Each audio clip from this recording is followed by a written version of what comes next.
To new TV Telugu.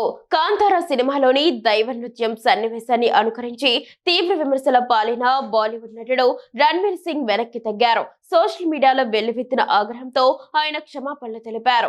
ఎవరి మనోభావాలైనా దెబ్బతీసి ఉంటే తనను క్షమించాలంటూ ఇన్స్టాగ్రామ్ వేదికగా ఓ ప్రకటన విడుదల చేశారు.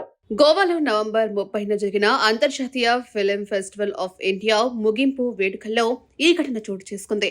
తన కొత్త చిత్రం దురంధర్ ప్రమోషన్స్ లో భాగంగా వేదికపై మాట్లాడిన రణ్బీర్ కాంతారాలో రిషబ్ శెట్టి నటనను ప్రశంసించారు.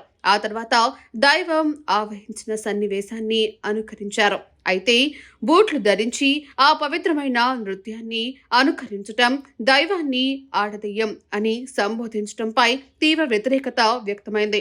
దీంతో రణ్వీర్ తన ఇన్స్టాగ్రామ్ స్టోరీలో వివరణ ఇచ్చారు. ఆ సినిమాలో రిషబ్ అద్భుతమైన నటనను ప్రశంసించాలన్నదే నా ఉద్దేశం.